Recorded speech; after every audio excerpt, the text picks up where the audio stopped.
سلام تخطاتلت نايس channel كمي كنيقوم كمي تخونو تسناي كتكون من يوتيو لو ما حنت فليز بلا تارستي نخلنا خطغمنان كتعبينا نتغليا زبل كواي هزا غريبة زلغو لو من ريو ارستي اب عنكيلنا فقر خوينو صقعتنيا افكاري وي صقعتنيا افكاريت زبل ارستي نخنري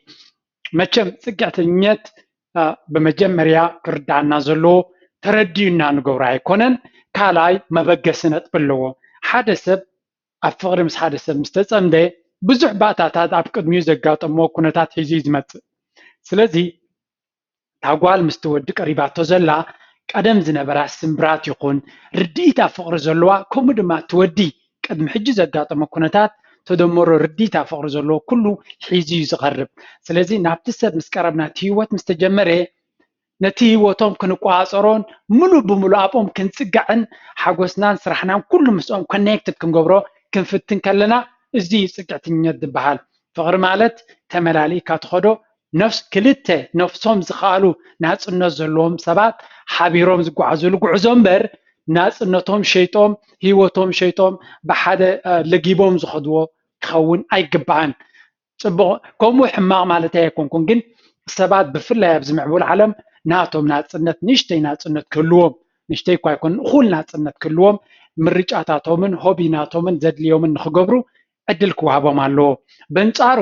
ነዚ ዕድላት እዚ ዝኸሊ ዓይነት ፍቅሪ ፅግዕተኝነት ንብሎ ዘለና ዘጂ ካብ ፅቡቅ ተበግሶ ካብ ርድኢት ጌጋ ርድኢት ናይ ፍቅሪ ክኸውን ይኽእል እዩ እዘን ሎሚ ንሪአን ነጥብታት ድማ ነፍስና ንክንፍትሽ ክሕግዛና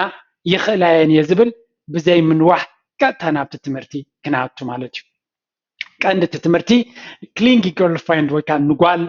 ዘተኮረ እኳ እንተኾነ ክንደይ ባህር ናይ ደቂ ተባዕትዮ እውን ከምኡሎ እዩ ስለዚ ሓዲኡ ፆታ ክሕዝ ስለ ዘለዎ እዩ እምበር ንክልቲኡ ክኸውን ዝኽእል ነፍሲ ወከፍ ነፍሱ ክፍትሸሉ ዝኽእል ኣርእስቲ እውን እዩ ንብል ስለዚ ክንሪኦ ኢና እንታይ ከ ክንገብር ንኽእል ክንጥምት ኢና ናምበር ዋን ቀዳማይቲ ካብቲ ፅግዕተኛ ዝገብረካ ነጥብ እንተሎ ሜክ ሂም ናት ቱ ፕላን ዊዛውት ዩ እዚ ኩሉ ግዜ ብዘይ በኣኺ ወይ ብዘይ በኣኻ ዝኾነ ፕላን ክትገብር ከም ዘይብላ ትገብሮ ነቲ ሰብ እንታይ ማለት እዩ እዚ እቲ ሰብ እቲ ዝገበሮ ነገር ኩሉ ነገር ምሳኻ ክመያየጥ ኣለዎ ቅድም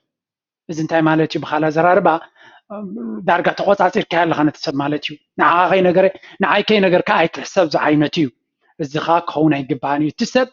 ሓደ ግዜ ንዓኻ ከይነገረ ወይ ንዓኻ ከይነገረት ናታ ፕላን ክትገብር ትኽእል እያ ንኣብነት ምስ ቤስቲ ዓርኩ ድዩ ምስ ቀንዲ መሓዛኣ ድያ ንዓኻ ከይነገረትካ ፕላን ጌራ ክትከይድ ትኽእል እያ ኣብሶሉትሊ ኦኬ ንዓይ ቅቡል ነገር እዩ እዚ ምክንያቱ ነፍሲ ወከፍ ሰብ ዝገበር ኦፍኮርስ ሕጂ ክንብል ከለና ገልውፅነት ክህልዮ የብሉና ኣይኮና ንብል ዘለና እንታይ ደኣ ንኣሽቱ ነገራት ሰባት ሰብ ምዃኖም ክንዝንግዕ የብልናን ንሓን ምስ ሓንቲ መሓዝኦም ወይ ምስ ሓንቲ ምስ ዓርኩ ክራኸብ ኢሉ ሻሂ ክሰትዩ ደልዮም ሃንደበት ክሓስብዎ ይኽእሉ እዮም ኣብ ውሽጢ ሰዓት ሄይ እንታይ ኣለካ ንዓናይ ነውፃእ ተባሂሎም ክህሉ ኾኑ እዮም ምሳኺ ፕላን ዘይገበረ ዘይነገረኪ ኣብ ካልእ ርእሲ ክኸይድ ኣይግባእን ኢና ንብል ዘለና So here is a scenario. Let's say he wants to go out with some of his old friends or reunion and he hasn't seen. እንታይ ንብል ኣለና ሃንደበት ትወዲ ምስ ዕሩኽቱ ድዩ መካይቱ ድዮም ቅደም ረኺብዎ ዘይነበረ ዓርኩ ደው ኢሉሉ ሄይ ኣጋጣሚ ኣብ ከም ዘሎ ክትረኽበኒ ትኽእል ዲኻ ኢሉ ሃንደበት ክኸይድ ይኽእል ይኸውን ሃንደበት ስለ ዝኸደ ስለምንታይ ንዓይ ነገረንን ልዕሊ ኩሉ ስለምንታይ ኣና ይተዓደምኩን ስለምንታይ ምስ ክኸይድ ዘይሓተተኒ ኢልኪ ኣብ ካልእ ህውተታ ዘይምኻድ ኢና ንብል ዘለና እቲ ፅቡቕ ነገር እንታይ እዩ ከምዚ ከጋጥም ከሎ ሄይ ምስ ዓርከይ ምስ መሓዛይ ወይ ድማ ንሳ ምስ መሓዛይ ወይ ምስ ሓወይ ዝኸውን ወዲ ክራኸብ እየ ክትብለካ ከላ ኦኬ ፅቡቕ ዕድል መን እዩ እንታይ ኢልካ ክትሓትት ንቡር እዩ ግን ፅቡቕ ዕድል ሰናይ ናይ ምዝንጋዕ ግዜ ይግበረልኪ ኢልካ ከተፋንዎም ዳኣ ዘለካ እምበር ስለምንታይ ናይ ዓደመኒ እንታይ ሓሲቡ ኣበይ ዝፈልጦ ብኸመይ ኮይኑ እዚ ኢልካ ኣብኡ ፍተሻን ጉርጎራን ክትጅምር ከለካ ክሊንጊ ፍሬንድ ባህር ናይ ክሊንጊ ወይ ከዓ ፅግዕተኛ ሰብ እዚ እንታይ ማለት እዩ ፅግዕተኛ ኩሉ ግዜ ነቲ ሰብ ኮንትሮል ክገብሮ እዩ ዝፍትን እቲ ዕላማ ዘፀጋዓና ዘሎ እዚ ከም ዝበልና ኣብቲ መጀመርያ ብካልእ ዕላማ ቅድሚ ሕጂ ተበዲልና ካልእ ኣጋጢምና ክኸውን ይኽእል እዩ ብዘየገድስ ግን ንሰባት ነዚ ሕጂ ዘሎ በቲ ናይ ቀደም ቁስልና ጌርና ንዑ ክንሃሲ ወይ በቲ ናይ ቀደም ፀገምና ጌርና ነዛ ጓል ምሳና ዘላ ክንሃሲ ፅቡቕ ኣይኮነን እዚኣ ነጥቢ ቁፅሪ 1 እያ ተኻለይቲ you get easily suspicious بقليلو بنيشتي نجر أب عب ترتران هو تتان ተኣትዊ ወይ ተኣቱ እንድሕር ኮይንካ እዚያው ምልክት ናይ ሓደ ፅግዕተኛ ኣፍቃሪ ወይ ከዓ ኩሉ ግዜ ኣብ ሰንኮፍ ዘሎ ኣፍቃሪ ምልክት እዩ እዚ ሶ ምልክት እጁ እንታይ ይብል ኣብ ከምዚ ዓይነት ሰብ እንታይ ዝኸውን ኩሉ ግዜ ተቆፃፃሪ ዲቴክቲቭ እዩ ዝኸውን ኩሉ ግዜ ክቆፃፀር እንታይ ይካየድ ኣሎ ምስ መን ተራኺቡ መን ደው ኢሉሉ ስለምንታይ ደው ኢሎምሉ መን እዩ ከምዚ ገይሩ እንታይ ገይሩ ኣየድልን እዩ ዝኩሉ ህውተታ ኣየድልን እዩ ንስራሕ ንሰብ እኮ ኣፍቂሩካ የምሳኻ ዘሎ እምበር እኮ ተገዲዱ እኮ ኣይኮነን እስር ቤት እኮ ኣይኮነን እዚ ወላ ቃል ክዳን እውን እንተኾነ እስር ቤት እኮ ኣይኮነን ናፅነት ዘለዎ ሰብ ዝገብሮ ነገር እዩ ስለዚ ነቲ ሰብ ክትቆፃፀሮ ምናልባት ክትከታተል ፅቡቅ እንድዩ ግን ደረት ክህልዎ ኣለዎ ነፍሲ ወከፍ ዝደወለ ነፍሲ ወከፍ ዝፀሓፈ እሞ ተሓቢእካ ቴሌፎን ክትግርግር ምፍታን እዚ ፅቡቅ ኣይኮነን ብከምዚ ትቆፃፀርዮ ዘለኻ ሰብ ወይ ትቆፃፀራ ዘለኻ ሰብ ክትቅፅል ኣይትኽእልን እያ ከሰልችዎም እቲ ሂወት ምክንያቱ ናፅነቶምን ፕራይቨሲ ናቶምን ትግህሰሎም ስለ ዘለኻ ማለት እዩ so this is a clear sign of insecurity መብዛሕትኡ ግዜ ከምዚ ዓይነት ባህሪ ዘርኢ እንታይ እዩ ኣብ ነፍሱ ዘይምትእማን ዘለዎ ሰብ ኩሉ ግዜ ብምትእማን ምስ ዝጎድለና ተቆፃፀርቲ ክንከውን ኢና ንፍትን ምክንያቱ ገዲፍኒ ክኸይድ እዩ ገዲፋትኒ ክትከይድ እያ ዝብል እምነት ስለ ዘለካ ኩሉ ግዜ ኣብቲ ኣፍቃሪኻ መካይትኻ እምነት የብልካን እምነት ዘይብሉ ሰብ ዝገብሮ ሰብ እዩ ስለዚ ኣገለገሊኡ ክትጥርጥር ፅቡቅ እንድዩ ዘጠራጥር ኩነታት ምስ ዝኽፈት ቀፃሊ ቴሌፎን ክድወለሉ ወይ ገለ ምስ ዝኾነ ሰብ ክራኸብ ከሎ ቀፃሊ ጥርጠራ ብሓንጎልካ ዝመፀካ እንተኮይኑ ምልክት ናይቲ ክሊንጊ ወይ ከዓ ፅግዕተኝነት ናይቲ ናይ ኣብ እዚ ሕማም እዚ ክህልወና ከም ዝኽእል ዝእንፍት እዩ ይብሉና ሳልሰይቲ you think about him constantly ቀፃሊ ኩሉ ግዜ ብዛዕባ ትወዲ ብዛዕባ ኣፍቃሪኺ ወይ ብዛዕባ ኣፍቃሪካ ጥራይ ትሓስብ ተኮይንካ ርእስናሲ of course ንትፈትዎ ሰብ ክትሓስበሉ ብዛዕባኡ ክትሓስብ ንቡር እዩ that's very normal ገደብ ግን ክህልዎ ኣለዎ ካልእ ሓንጎልካስ ካልእ ስራሕ ክሰርሕ ኣለዎ እቱም ክስርሑ ኣፍቃሪኻ ጥራይ ክኸውን ኣይግባእን እዩ እንተዘየለ ነፍሲ ወከፍ ዝበሎ ቃል ደጋጊምካ ክትፍትሾ ኢኻ ስለምንታይ ከምኡ ኢሉ ኣብ ከመይ ኩነታት እዩ እንታይ ከም ግቢሮ ቅድሚ ሶምን ቅድሚ 2 ወርሒ ዝተዛረበኒ እንታይ ማለት እዩ ኦቨር ቲንኪንግ ዝበሃል ካብዚ ዝመፅእ ስለዚ ሓንጎልና ካልእ ቢዚ ዘግብሮ ኣገዳሲ ውፅኢት ከምፅእ ዝኽእል ነገር ኢቲና ብኡ ቢዚ ንኹን ዳ እምበር በታ ኣፍቃሪና ወይ በታ ኣፍቃሪትና ጥራይ ቢዚ እንድሕር ኮይና ፅቡቅ ኣይኮነን ነቲ ሰብ ዘይተደልየ ትንተና እናገበርካ ከተሸግሮ ኢኻ ትጅምር the more you think about him the more chances you have to overthink about things he has said or done እዚ መጠን ብዙሕ ብዛዕባ ኣፍቃሪና ወይ ኣፍቃሪትካ ትሓስብ ዘለኻ መጠኑ ድማ ነቲ ዝገበርዎ ወይ ዝበልዎ ካብ ኖርማል ወፃኢ ትንተና ብምሃብ ኣብ ህውተታ ክትኣትዊ ወይ ክትኣቱ ከም ትኽእል ይሕብሩና ማለት እዩ so this will not improve your relationship and you're adding more fuel to the fire ስለዚ እዚ ዓይነት overthinking ወይ ካብ ዓቐን ዝሓለፈ ምምርማር ብዛዕባ ነገራት ናይቲ ህይወትካ ድሕሪት ተመሊስካ ነፍሲ ወከፍ ስጉምቲ ክትምርምሮን ክትፍትሾን ምጅማር ኣብ መወዳእታ ናብ ካልእ ዘይተደልየ ባእስን ቅርሕንቲ እንዳይ ክወስድ እምበር ነቲ ፍቅርካ ጠቃሚ ኣይኮነን ስለዚ ነገር ሰባት ዝበልዎ ኩሉ ብኩሉ መኣዝን ፍተሻ ደቂ ኣንስትዮ ይረአይ ኩሉ ግዜ overthinking ምግባር ኣሎ ስለምንታይ ከምዚ ኢሉ ስለምንታይ ከምዚ ገይሩ እንታይ ከምዚ ስለዝኾነ ድኾን no sometimes just let it go ብዙሕ ብዛዕባኡ ምህውታት ዘምፅኦ ለውጢ የብሉን number 4 you always talk in social media እዚ ድማ እቲ ምፍታሽ ንብሎ ዝነበርና ጥርጣራ ስለ ዘሎ ኣብዚ suspicious ወይ ከዓ constantly ብዛዕባኡ ምሕሳብ ንብሎ ዘለና እንታይ ይገብር ኣሎ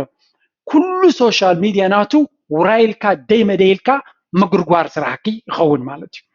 እንታይ ኢና ንብል ዘለና ኩሉ ሰብ ሶሻል ሚድያ ናይ መፃምቱ ክርኢ ንቡር እዩ ኣብዚ ግዜ እዚ ማለት እዩ ምክንያቱ ሶሻል ሚድያ ከፋል ናይ ህይወትና ኮይኑ ስለ ዘሎ እንተኾነ ግን ቅድሚ 10 ዓመት ፖስት ዝገበረ ስእሊ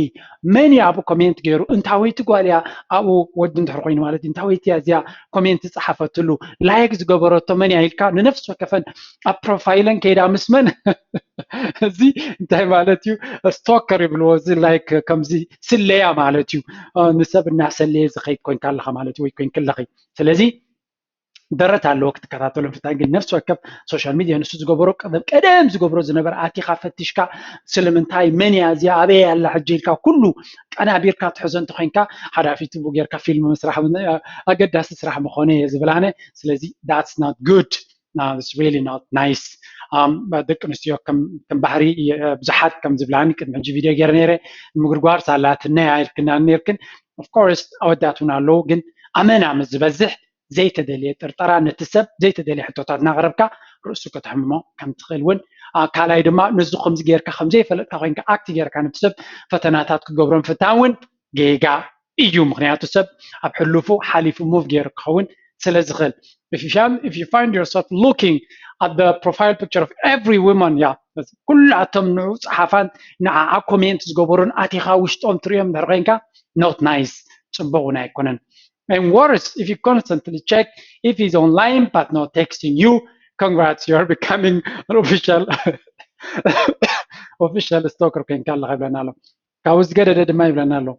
سوشيال ميديا اونلاين زخونه لغزي ريخا اتكم ساعات كساب كنزو اونلاين يرك اي صحاف كالين كتبن تجمير كدما بنفسه زخاله سلايا خوين كالخا مالتي يبلنا له حتى جن برايفسي ناي سب تجهز على نسب اونلاين كوين كيت حفلك كخيد وي كيت حفلك كيد مسلايو زكو سربيت ايكونن سب مساله اللو سلمنتاي اونلاين كوينم نيرم تفلطي يبلكا اب جبوم كله واي فاي زلو دكانات يوم اونلاين كوينم نيرم كون قوليا there's so many reasons why that can happen ስለዚህ ጥንቃቄ የድልናዩ ኣብዚ ኩሉ ግዜ ንሰባት መክትታል ኣብዚ ተደሊ እምነት ምጉዳል ክወስድ ስለዝኽል እቲ ጽጋዕተኛት ንጽቡቕ ነገር ንኽትቋዓፀር ክትብል ወይ ንኽትፈልጥ ክትብል ኣብ ሓዊ ከይትእትዎ ተሓዳር ትፍቕርውን ስክፍታታት ምግባር ኣገዳሲ እዩ ቁጥሪ 5 all his attention should be on you ኩላ ድህቡ ኩላ ቃልቡ ኩሉ ግዜ ናባኸ ክኸውን ክትሓቲ ከለኺ ወይ ክትፅበይ ከለኺ እዚ እውን ዝረአ ባህሪ እዩ እቲ ወዲ ኩሉ ግዜ ክበኪ ይኽእል እዩ ከምኡ እታ ጓል ኩሉ ግዜ ክትበካ ትኽእል እያ ኣመና ሕልፍ ዝበለ ኣቓልቦ ይመፀኒ ሕጂ ካብኡ ክፍለይ ደልኒ ኩሉ ግዜ ክግደሰለይ ምሳይ ክኸውን ደሊ ኖ ከምኡ ዝበሃል የለን 24 ሰዓት 7 መዓልቲ ኣብ ሶምን ምሳኺ ክኸውን ብዛዕባኸ ጥራይ ክሓስብን ኣይክእልኒ እዩ ካልእ ሂወት እውን ክህልዎ ኣለዎ ሆቢ ክህልዎ ክእል ትምህርቲ ክህልዎ ክእል ስራሕ ክህልዎ ክእል ዝከታተሎ ነገራት ክህልዎ ክእል ፖለቲካዊ ጉዳያት ክህልዎ ክእል ንሳውን ከምኡ ስለዚ ኣመና ሕልፍ ዝበለ ተገዳስነት ምድላይ እውን ሓደ ካብቲ ናይ ክሊንግ ናይ ተፀጋዕተኛት ባህሪ እዩ it doesn't matter that you've just spent the last 3 hours with his undivided attention on you you want more بزي قدس بحر كيف كذا جزء أنا كشاهي ستيغا أخول جزء قليل مستملسكا ونلك كوم جزء بحر تراخدكم مدلاي التسابقين قرب بريك وسيدو نبعلو خجبر بينو خونز دليون كله يغلي أو داتهم بزح جزء قرب سبيس اليوم نبينهم حسبوا له زغلو رجت أنيات عقالون كمو كدل خم تخل سلزي قال كفال بين خاخد جبر تخل نجر كم زلو كم فلت علىنا التسب بينو كيدو بينو نجارات كجبري أنت عريلو أمنات كنا قد اللي قبلنات مغنياتو sometimes بينو كحسب سبي دليو زيارة تكون كتكلا اللوع نعاخس اللي تسأله وينعاخس اللي تسأله تايكونتن نبينهم كونو زدليولو جزء كهلو يخيليو أنا نعبنت نبيني كونو لزدلي جزء علني بيني وقو قبرو لزدلي جزء علني بيني كخلو لزدلي جزء علني سلازي ولا بين خاشعي كست يلو لزدلي جزء ونالك كهلو ونالو it's very important كل جزء بحدا كين كمخات صبوا كانت هنا حماقون على مغنياتو تفلالي خات تسأنيحكا من نففاق زبحال هنا له من نففاق زي باللي هو الدماء boring you أبجزا خلقة بجزان تلخاون بين خاخ السرع كتكلها لك عبنا هنا أبجزانا هنا نسرع نكلت ثلاثة حد جزء حمشت ساعتين رنينا معناته كلت ثلاثة كفل تلك نات كسرح ببين خاخ صرح اللي تدخل بوت هلك سلازي كم زون أقداسيو مغنياتو من نففاق كله خلال لونه كتعلل عسرت جزء بحدا جن انتهى خاخ تزارب يلا كوداي so at the peak of your clinginess you get annoyed by him seeming more interesting TV up to the على درجة ناي تزقعتني مخاندمة ولا مساق ملو معارته ويعيلو تلفزيون كرخلو كل 9 ساعات تبونا تلفزيون تخيلو سخاص تلفزيون ترى يزقد سكا زبل امنتونا بهلونا له نعايسي مساك تكون هيدلني مساخه خمزو عليه مساخه جزيه كتفقلو نخالق جزيه كب كله كل جزيه ناي مقنع بحري يرئ እዚ ድማ ጥንቃቐ ዘድልዮ እዩ ስለዚ ኩሉ ግዜ ንሱ ካብቲ ምሳኺ ዝፀንዖ ካልእ ዓይነት ነገር ካልእ ዓይነት ኣክቲቪቲ ክገብር ተመሪቱ ንስኺ ልክዕ ከምኡ ናትኪ ፕላን ክትገብርለኪ ኣነ ከንታይ ክገብር ኣለኒ ኢልካ ናትካ ትምህርቲ ድዩ ናትኪ ስራሕ ድዩ ናትኪ ንጥፈታት ድዩ ትገብርዮ ዝግባኣኪ ክትገብሩ ኣለኩም እዚኣ ከም ቅብብ እንተተወሲዳ ሓጋዚት እያ Number 6 you question his love often ከምኡ ድማ questioning his love is a sign of insecurity. It's normal. ሓደ ግዜ ኣብ ጉዕዞ ፍቅሪ ጥርጣረ ናይ ፍቅሪ ብሓቂ ድፍቅረኒ ብሓቂ ድያ ተፍቅረኒ ኢልካ ክትማታእ ንቡር እዩ እንትኾነ ግን ኩሉ ግዜ ነቲ ሰብ ብሓቂ ከም ዘፍቅረካ ክገልፀልካ ከሎ ትጠራጠር ጥራይ እንድሕር ኮይንካ I think at some point እቲ ሰብ ተስፋ ቆርፅ ምክንያቱ ንስኺ ምትእምማን ዘይብልኪ ወይ ስኻ ምትእምማን ኣብ ነፍስኻ ስለ ዘይብልካ ኩሉ ግዜ ነቲ ሰብ ዘዝገለፀልካ ፍቅሪ እኹል ኮይኑ ዘይስማዓካ ተኮይኑ እቲ ሰብ ዘይኮነ ፀገም ዘሎ እስኻ ወይ እስኺ እዩ ፀገም ዘለኩም ማለት እዩ so ስለዚ ኣብዚ ሕጂ ኣሸጋሪ እዩ ናይ ብሓቂ ዲኻ ምሳኻ ክትቅፅል ደሊ ኩሉ ግዜ ብተደጋጋሚ ምሳኻ ክነብር ምሳኻ ክቅፅል ኢሉ ዝነግረኪ እሱ ዘይኣኽለኪ ኩሉ ግዜ ዘይምትእማን ተርኢ እንድሕር ኮይንኪ I think that's a big problem. يرأي دم زون يرأي بزح جزء كم تكست مثلاً ناي زبل كنت بقولك أي تأمنني بقى كل جزء أبتر ترى زلا زبل زربا زخا تبغى يكونن كل جزء كلينجي سبوي كذي تجتني زبال سب كل جزء كميو قريفهم زخي ترايد مثلاً سلامنتاي زي مت ما نسلو زلوا ما بلبو زي كل سب قريفهم زخي تلازم مثلاً زي دما حدا جنيا تزجرد كفالها قد يفكر عن زخيدي خات كورن تسمعلتي انت يجي كل جزء نفس خابناتهم بوتا جبرة كل جزء سفقرنا قالت لك زي تأمنوا ندحر خين كاس انت تسمعك وين تايم تسمعك صغي انا يفكرك تبليوده تود السجد تفرغ اخول انت زي كوين كل جزء تطراطر تخين تايم تسمعك لك ان السلماء كم كسمعوا غليو نتي مصامتنا ابوتهم كينات ነገር كنريوم منفتن كبرحلنا زياده ስለዚህ درت كل ولو تي ناتنا زي متأمان تطرطرا نالوات بسلان يرنا كوني كنعويل لنا بسلانا ناي قدم سمبراس لزلا كان زنا حج سب كتبزبص الله كمالت ايكونن ناي قدم صقم كام سي ناي قدم سبيو ناي قدم صقم انتيخا نزنا حج هيوت مبلشاو ግን ቀንድ ድንቁርናን ሓደገኛ ጉዕዞን ይሄ ዝብላነ ምክንያቱ ቀደም ዝበደለካ ሰብ ካልእ ሰብ ይዚ ሰብ ሓድሽ መድረኽ ይምሳኻ ዝጅምር ዘሎ ናይ ቀደም ቁስልኻ ጉሒፍካ ወዲኻ ኢኻ ምዝ ክጅምር ነይሩካ ምዛ ጓልዚያ ክጅምር ነይሩካ ስለዚ ኣብዚ ሕጂ ብናይ ቀደም መዐቀኒ ጌርካ ነዚ ናይ ሎሚ ኣብ ነዛ ናይ ሎሚ ኣፍቃሪት በታ ናይ ቀደም ጌርካ ትዕቅና በቲ ናይ ቀደም ጥልመት ጌርካ ትሪእያ እንተኮይንካ ወይ ትርዮ እንድሕር ኮንኪ ዓብ ጌጋ እዩ ዝግበር ዘሎ ክእረም ድማ ኣለዎ ቁጥር 7 you get jealous easily ቀን ድማ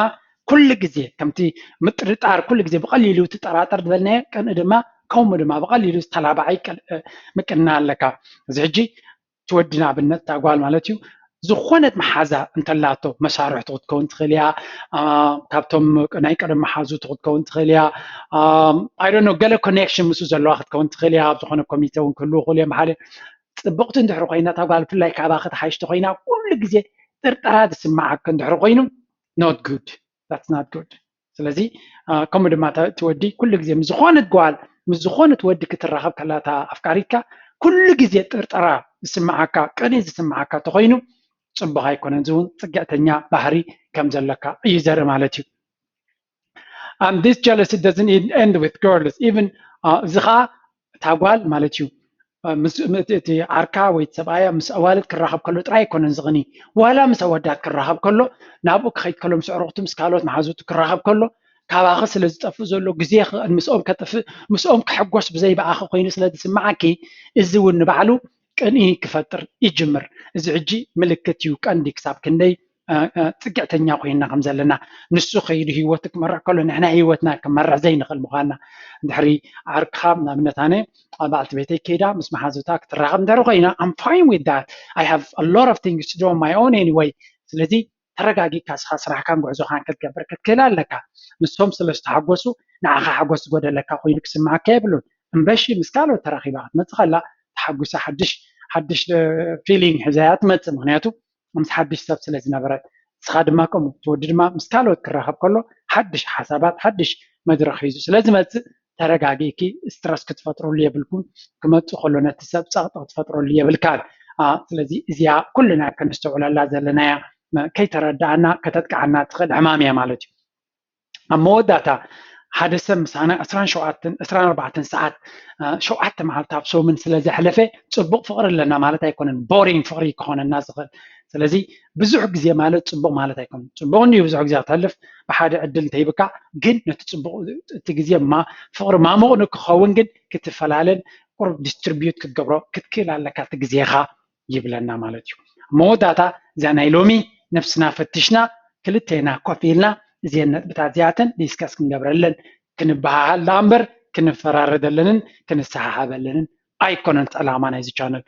ኣይሆፕ ደስ ኢላትኩም ክትከውን እንተፈቲኹማ ላይክ ኣብዋ ናብ ካልኦት ትፈልጥዎም ሰባት ሼር ክትገብርዋ ትኽእሉ ክትሕግዝ ስለ ትኽእል ከም ወትሩ ድማ ኣብ ካልእ ኣርእስቲ ክሳብ ዝመፀኩም ሰናይ ግዜ ይምንየልኩም ብሩኽ መዓልቲ ብሩኽ ምሸት ብሩኽ ለይቲ ኣብ ከመይ ኩነታት ትሪእዎ ኣለኹም ሰናዩ ቻው